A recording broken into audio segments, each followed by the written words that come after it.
बोलिए भारत माता की, भारत माता की, भारत माता की।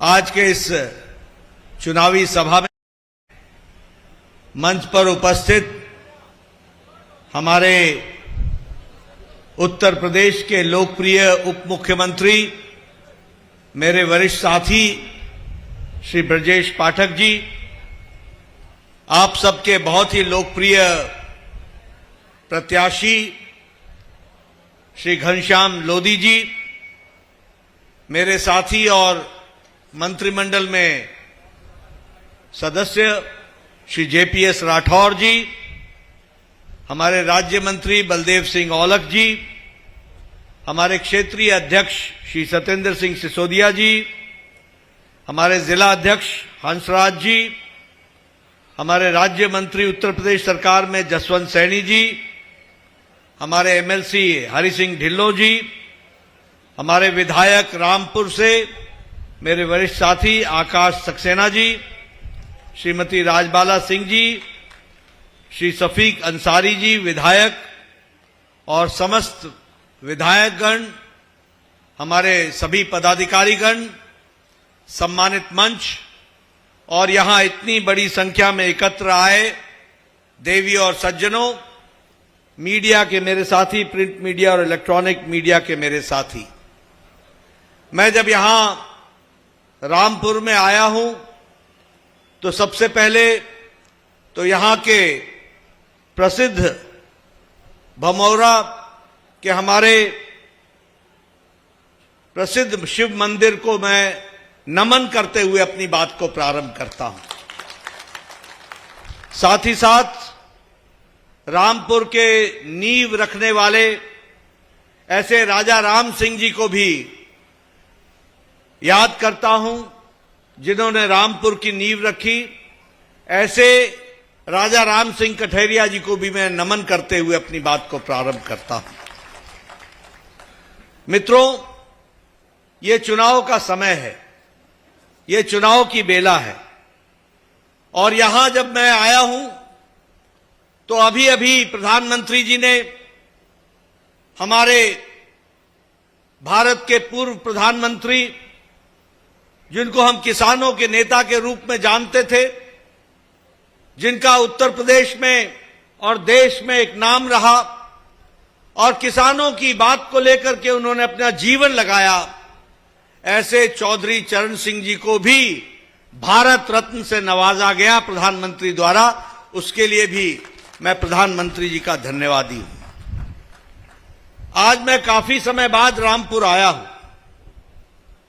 मुझे रामपुर की पुरानी तस्वीर भी याद है।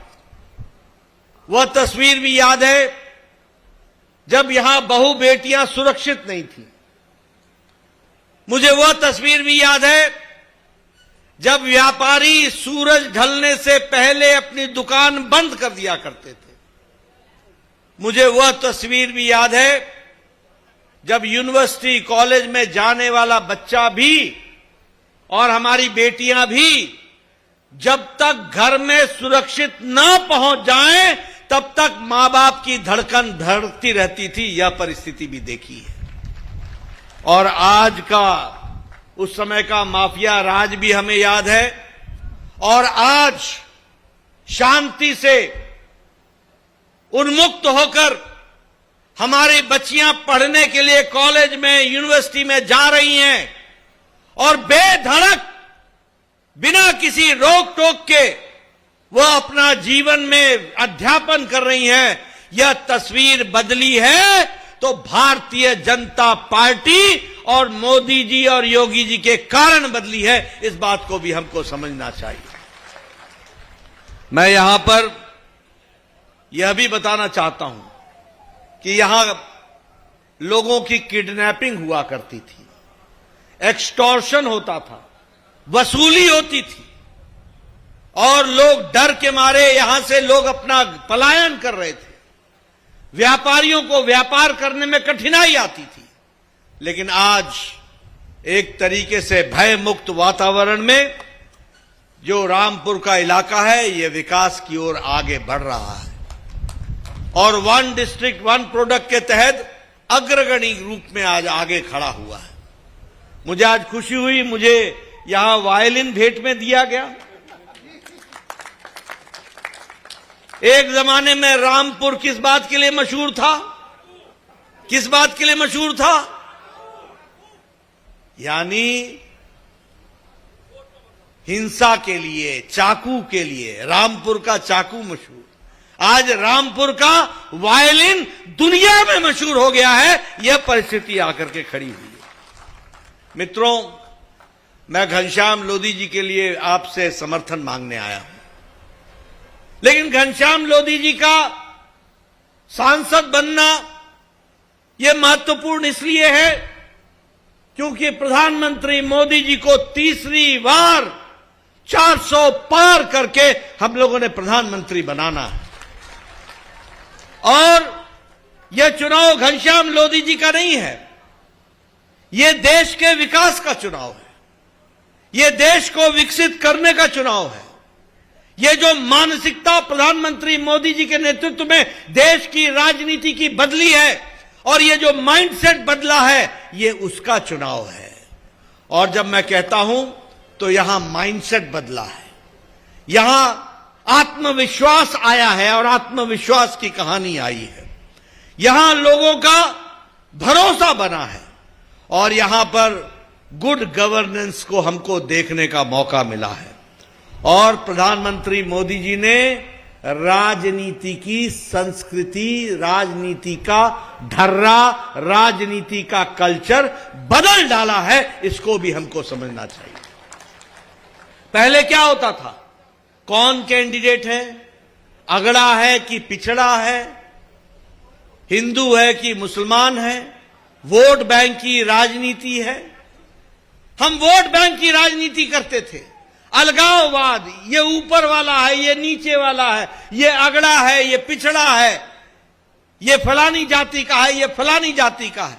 लोगों को बांट करके हम राजनीति किया करते थे और वोट बैंक की पॉलिटिक्स करते थे। मोदी जी ने राजनीति का परिभाषा बदल दी, राजनीति की संस्कृति बदल दी। अब कोई अगड़ा पिछड़ा नहीं है। अब अगर है तो विकासवाद की राजनीति है, विकास की राजनीति है। इसको भी हमको समझना चाहिए। और जब मैं विकास की राजनीति कहता हूं तो उसमें वोट बैंक की पॉलिटिक्स नहीं है। सबका साथ, सबका विकास, सबका विश्वास, सबका प्रयास, इस बात को लेकर के चले। जब लोगों ने देश को जातियों में बांटने का प्रयास किया तो मोदी जी ने कहा मैं ज्ञान के रास्ते पर चलूंगा। ज्ञान मतलब जी फॉर गरीब, वाई फॉर युवा, ए फॉर अन्नदाता, एन फॉर नारी शक्ति। अगर इनकी ताकत बढ़ती है तो देश आगे बढ़ जाता है। इसलिए सबको साथ लेकर के चलने का काम किया। आज आपको जानकर खुशी होगी हम घनश्याम लोधी को क्यों संसद में भेजना चाहते हैं। इसलिए कि पिछले 10 सालों में मोदी जी ने जो भारत की अर्थव्यवस्था 11वें नंबर पर थी, आज उसको 10 साल में लंबी छलांग लगा करके मोदी जी ने ब्रिटेन को, ब्रिटानिया को, इंग्लैंड को, जो हमको 200 साल राज किया, उसको पछाड़कर आज भारत 5वें नंबर की अर्थव्यवस्था बन गया। 5वें नंबर की अर्थव्यवस्था बन गया। अब आपका आशीर्वाद घनश्याम लोधी को चाहिए। घनश्याम लोधी को आशीर्वाद मिलेगा, हम 400 पार करेंगे और 2024 के बाद 2027 में मोदी जी के नेतृत्व में भारत तीसरे नंबर की अर्थव्यवस्था बन जाएगा। तीसरे नंबर की अर्थव्यवस्था बन जाएगा। और उसी तरीके से आपको जानकर खुशी होगी, ये इलेक्ट्रॉनिक प्रोडक्ट्स में आज भारत का इलेक्ट्रॉनिक प्रोडक्ट 6 गुना बढ़ गया है। 6 गुना बढ़ गया है। इलेक्ट्रॉनिक एक्सपोर्ट 7,000 करोड़ रुपए पार कर गया है। स्टील के मैन्युफैक्चरिंग में, इस्पात के प्रोडक्शन में भारत चौथे नंबर पर था। आज मोदी जी के नेतृत्व में दूसरे नंबर पर आकर खड़ा हो गया है और आगे चल करके पहले नंबर पर खड़ा हो जाएगा। हम लोग जापान की गाड़ियों के बारे में सुनते थे, टोयोटा, डैटसन, टोयोटा, डैटसन। आज भारत जापान को पछाड़कर ऑटोमोबाइल मार्केट में तीसरे नंबर की मार्केट बन गया है। याद रखना, तीसरे नंबर का भारत बन गया है। केमिकल एक्सपोर्ट में 168% की वृद्धि हुई है और पेट्रोकेमिकल्स में लगभग 106% की वृद्धि हुई है। और प्रधानमंत्री जनधन योजना में लगभग 28 करोड़ बहनों के खाते खुले हैं और बहनों का, महिलाओं का सशक्तिकरण हुआ है। मित्रों, मैं यहां आपको बताना चाहता हूं भारत कैसे तरक्की किया मोदी जी के नेतृत्व में। मोदी जी ने चिंता की गांव की, मोदी जी ने चिंता की गरीब की, मोदी जी ने चिंता की युवा की, मोदी जी ने चिंता की दलित की, मोदी जी ने चिंता की आदिवासी की, मोदी जी ने चिंता की युवा किसान की, मोदी जी ने चिंता की हमारे हर एक वर्ग के रहने वाले पिछड़े लोगों की, उनको मुख्य धारा में शामिल किया। और इसी माध्यम से आपको जानकर के खुशी होगी कि आज भारत प्रधानमंत्री अन्न योजना के तहत 80 करोड़ की जनता को 5 किलो गेहूं या 5 किलो चावल और 1 किलो दाल मुफ्त में दी जा रही है, मुफ्त में दी जा रही है। और इस 80 करोड़ में 15 करोड़ उत्तर प्रदेश के भाई बहन हैं जिनको 5 किलो गेहूं या 5 किलो चावल दिया जा रहा है। इसका फर्क क्या पड़ा है मालूम है आपको? इंटरनेशनल मॉनिटरी फंड अब बोलता है कि भारत की गरीबी की रेखा के नीचे रहने वाले लोग आज गरीबी की रेखा से ऊपर उठ गए हैं और इनकी संख्या है 25 करोड़ लोग इसके ऊपर, गरीबी की रेखा से ऊपर उठ गए। और आज इंटरनेशनल मॉनिटरी फंड यह भी बोलता है कि अति गरीबी भारत में 1% से भी कम हो गई है। यह मोदी जी के नेतृत्व में हुआ है। प्रधानमंत्री किसान सम्मान निधि में 11 करोड़ 78 लाख किसानों को हर चौथे महीने 2-2 हजार मिल रहा है कि नहीं मिल रहा है? मिल रहा है कि नहीं मिल रहा है? प्रधानमंत्री किसान सम्मान निधि में और 11 करोड़ 78 लाख में जो हमारे उत्तर प्रदेश में 2 करोड़ 50 लाख लोगों को यह प्रधानमंत्री किसान सम्मान निधि मिल रही है। महिला सशक्तिकरण की बात करें, हमारी महिलाएं यहां बैठी हैं। उज्ज्वला योजना कभी सोचा था? आज 10 करोड़ बहनों को उज्ज्वला योजना में गैस का कनेक्शन मिला है और उसमें 1 करोड़ 80 लाख लोगों को हमारे उत्तर प्रदेश में मिला और रामपुर में 2,30,000 लोगों को गैस का कनेक्शन मिला है। यह भी आप ध्यान में रखिएगा कि रामपुर के अंदर। अगर मैं जल जीवन मिशन की बात करूं, घंटों लाइन लगा करती थी पानी के लिए, लेकिन आज 11.5 करोड़ बहनों को हर घर नल, हर घर जल दिया गया है और 2.5 करोड़ उत्तर प्रदेश में हर घर नल, हर घर जल दिया गया है और रामपुर में 2,30,000 हर घर नल, हर घर जल दिया गया है। उसी तरीके से आयुष्मान भारत आज 55 करोड़ लोगों को और उत्तर प्रदेश में आयुष्मान भारत में 7 करोड़ 40 लाख लोगों को 5 लाख रुपए हर साल गंभीर बीमारी से लड़ने के लिए मोदी जी ने 5 लाख रुपए की व्यवस्था की है और वह देने का काम किया है और उत्तर प्रदेश में 7,40,000 लोगों को दिया गया। मैं अगर विकास की कहानी कहूं, उत्तर प्रदेश को केंद्र से टैक्स का डिवोल्यूशन 4 गुना बढ़ गया है, ग्रांट इन एड 4 गुनी बढ़ गई है और विकास के दृष्टि से देखा जाए तो प्रधानमंत्री के माध्यम से defence industrial corridor Uttar Pradesh में बनाया गया और इस डिफेंस इंडस्ट्रियल कॉरिडोर के माध्यम से अलीगढ़, आगरा, झांसी, कानपुर, चित्रकूट और लखनऊ में ये नई विकास की गंगा बह रही है। उसको भी हमको ध्यान में रखना होगा। मित्रों, अगर मैं बात करूं स्मार्ट सिटीज की तो आज 10 सिटीज स्मार्ट सिटीज बन रही हैं और अगर मैं उत्तर प्रदेश की बात करूं तो आपको जानकर के खुशी होगी कि एक all India institute of medical sciences Gorakhpur में बना है और 27 नए मेडिकल कॉलेज आपको दिए गए। इस तरीके से विकास की कहानी रखी गई है। अगर मैं एक्सप्रेस हाईवे की बात करूं भारतमाला प्रोजेक्ट में तो दिल्ली मुंबई एक्सप्रेस हाईवे, कानपुर लखनऊ में express highway, Delhi Saharanpur express highway, Varanasi Ranchi Calcutta express highway, Kota express highway, ये सभी एक्सप्रेस हाईवे उत्तर प्रदेश से होते हुए जाते हैं और उत्तर प्रदेश के एक्सप्रेस हाईवे बनते हैं। नई नई सड़कें बन रही हैं, विकास के काम हो रहे हैं। बोलिए, ये विकास के काम होने चाहिए कि नहीं होने चाहिए? ये आगे बढ़ने चाहिए कि नहीं बढ़ने चाहिए? अगर ये आगे बढ़ने चाहिए तो घनश्याम लोधी को दिल्ली पहुंचना चाहिए, इसकी भी आपको चिंता करनी पड़ेगी। मित्रों, मैं यहां पर विकास की नई कहानियों की बात जब मैं कहता हूं तो मुझे खुशी है कि मैं यहां की भी अगर बात करूं तो योजनाओं को आगे बढ़ाने का काम योगी सरकार ने भी किया है। और यहां जब मैं आया हूं तो मैं आकाश सक्सेना जी की उसकी भी चर्चा करना चाहूंगा, जो प्रधानमंत्री स्वनिधि गलियारा योजना के तहत ज्वाला नगर में जो बन करके तैयार हुआ है, वह अपने आप में सारे उत्तर प्रदेश में एक रास्ता दिखाता है। इसको भी हमको याद रखना चाहिए।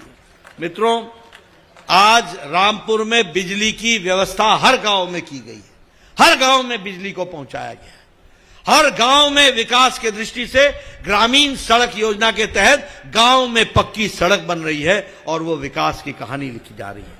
मित्रों, ये सारी बात मैंने विकास की इसलिए आपको बताई कि हम कोई नेगेटिव वोट नहीं चाहते, हम कोई विपक्ष गलत है इसलिए हमको वोट दो इसलिए नहीं हम आना चाहते। हम ये बताना चाहते हैं कि 21वीं शताब्दी का भारत, तीव्र गति से बढ़ने वाला भारत, उत्तर प्रदेश उत्तम प्रदेश बनने वाला उत्तर प्रदेश, एक समय जिसको हम बीमारू राज्य कहते थे, आज बीमारू राज्य उत्तम राज्य के रूप में आगे बढ़ा है, उत्तम प्रदेश के रूप में आगे बढ़ा है। इसलिए हम आपसे वोट मांगना चाहते हैं। मित्रों, मैं यहां इंडी अलायंस के बारे में भी बात करूंगा, मैं घमंडिया गठबंधन के बारे में भी बात करूंगा। यह घमंडिया गठबंधन किस बात का गठबंधन है? यह दो बातों का गठबंधन है। एक, मोदी जी कह रहे हैं भ्रष्टाचार हटाओ, कोई भ्रष्टाचारी बचेगा नहीं, सब कोई जेल जाएंगे, ये मोदी जी का संकल्प है और उन्होंने लाल किले से कहा है। बोलो, इनको जेल जाना चाहिए कि नहीं जाना चाहिए? जाना चाहिए कि नहीं जाना चाहिए? तो एक तरफ गठबंधन है, घमंडिया गठबंधन, इंडी अलायंस, जहां मोदी जी कह रहे हैं भ्रष्टाचार हटाओ, लाल किले के प्राचीर से बोला भ्रष्टाचार हटाओ, और वहां ये गठबंधन कह रहा है भ्रष्टाचारियों को बचाओ, भ्रष्टाचारियों को बचाओ, इस काम में लगा है। आप बताइए, ये इंडियन नेशनल कांग्रेस ने कोयला घोटाला किया था कि नहीं किया था? आप बताइए, इन्होंने CWG का घोटाला किया था कि नहीं किया था? आप बताइए, इन्होंने 2G का घोटाला किया था कि नहीं किया था? आप बताइए, इन्होंने 3G का घोटाला किया था कि नहीं किया था? आप बताइए, इन्होंने ऑगस्टा वेस्टलैंड हेलीकॉप्टर का घोटाला किया था कि नहीं किया था? आप बताइए, इन्होंने पनडुब्बी सबमरीन का घोटाला किया था कि नहीं किया था? यानी इन्होंने तीनों लोक में घोटाला किया था। नभ भी नहीं छोड़ा, पाताल भी नहीं छोड़ा, जल भी नहीं छोड़ा और धरती भी नहीं छोड़ी, किसी लोक में, तीनों लोक में भ्रष्टाचार किया। ये थे कांग्रेस का दिन। आप बताइए, अखिलेश ने लैपटॉप का घोटाला किया है कि नहीं किया है? गोमती फ्रंट का घोटाला किया है कि नहीं किया है? फूड ग्रेन स्कैम किया है कि नहीं किया है? आप बताइए, लालू यादव ने जमीन के बदले नौकरी का घोटाला किया कि नहीं किया? चारा घोटाला किया कि नहीं किया? अलकतरा घोटाला किया कि नहीं किया? आप बताइए, डीएमके के लोगों ने बालू का घोटाला किया कि नहीं किया? आमदनी से अधिक, आपको मालूम है स्टालिन की आमदनी 1.32 लाख करोड़ रुपए है, जिस आमदनी का कोई सोर्स नहीं है। आप बोलिए, ऐसे घोटालेबाजों को रहने देना है क्या? रहने देना है क्या? आप बताइए, झारखंड मुक्ति मोर्चा का हेमंत सोरेन का लैंड घोटाला है कि नहीं है? आप बताइए, अरविंद केजरीवाल का शराब घोटाला है कि नहीं है? आप बताइए, अरविंद केजरीवाल का दवाई घोटाला है कि नहीं है? ये घमंडिया गठबंधन सिवाय भ्रष्टाचारियों के गठबंधन के सिवाय और कुछ नहीं है। आप बताइए, राहुल गांधी बेल पर है कि नहीं है? भैया जरा जोर से बोलो, राहुल गांधी बेल पर है कि नहीं है? सोनिया गांधी बेल पर है कि नहीं है? पी चिदम्बरम बेल पर है कि नहीं है? लालू यादव बेल पर है कि नहीं है? संजय सिंह बेल पर है कि नहीं है? डीएमके के मंत्री बेल पर है कि नहीं है? ममता के मंत्री बेल पर है कि नहीं है? के कविता जेल में है कि नहीं है? आप बताइए, हेमंत सोरेन जेल में है कि नहीं है? अरविंद केजरीवाल जेल में है कि नहीं है? आप बताइए, मनीष सिसोदिया जेल में है कि नहीं है? आप बताइए, सत्येंद्र जैन जेल में है कि नहीं है? आप बताइए, आजम खान जेल में है कि नहीं है? आप बताइए, ये टीएमसी के मंत्री जेल में है कि नहीं है? आप बताइए, केसीआर की बेटी कविता जेल में है कि नहीं है? आप बताइए, डीएमके के नेता जेल में है कि नहीं है? ये सारे घमंडिया गठबंधन के नेता या तो बेल पर हैं या जेल में हैं। बोलिए, ऐसे लोगों को देना है शासन? ऐसे लोगों को शासन देना है क्या? भारत ऐसे लोगों को देना है क्या? आप बताइए, ये परिवार वाली पार्टियां हैं कि नहीं हैं? आप बताइए, कांग्रेस, सोनिया गांधी, राहुल गांधी, प्रियंका गांधी, बाकी फुल स्टॉप। आप बताइए, नेशनल कॉन्फ्रेंस, उमर अब्दुल्ला, फारूक अब्दुल्ला। आप बताइए, पीडीपी, मुफ्ती मोहम्मद महबूबा मुफ्ती। आप बताइए, शिरोमणि अकाली दल, प्रकाश सिंह बादल थे, अब सुखबीर बादल। आप बताइए, चौटाला परिवार। आप बताइए, मुलायम सिंह के बाद अखिलेश यादव, अखिलेश यादव के बाद डिंपल, चाचा को भी छोड़ दिया, बाकी फुल स्टॉप। परिवार की पार्टी है कि नहीं है? आप बताइए, लालू यादव, रबड़ी यादव, तेजस्वी यादव, तेज प्रताप यादव, बाकी सबकी छुट्टी। परिवार की पार्टी है कि नहीं है? आप बताइए, बुआ और भतीजा, ये ममता और अभिषेक, परिवार की पार्टी है कि नहीं है? आप बताइए, ये केसीआर, केटीआर, कविता, परिवार की पार्टी है कि नहीं है? आप बताइए, करुणानिधि, स्टालिन, उदयनिधि स्टालिन, परिवार की पार्टी है कि नहीं है? आप बताइए, शरद पवार, सुप्रिया सुले, अजीत पवार को भी धक्का दे दिया, परिवार की पार्टी है कि नहीं है?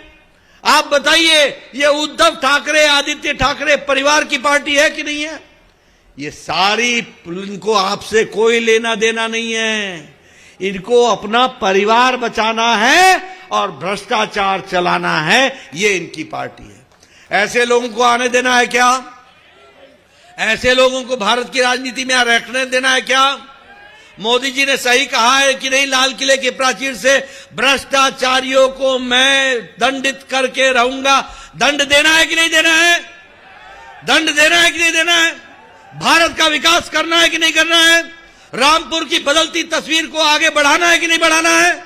अगर यह सब कुछ करना है तो घनश्याम लोधी को दिल्ली भेजना है और कमल के निशान पर बटन दबाना है। उसके लिए आपने काम करना है। बोलो, आप मेरा काम करोगे ना? मोदी जी का संदेश घर घर पहुंचाओगे ना? रामपुर में कमल खिलेगा ना? बहुत बहुत धन्यवाद। जय भारत, जय उत्तर प्रदेश। मैं जिलाध्यक्ष से कहूंगा वो धन्यवाद दें सभा में उपस्थित लोगों का। जिलाध्यक्ष से कहूंगा उपस्थित लोगों का धन्यवाद। आज आदरणीय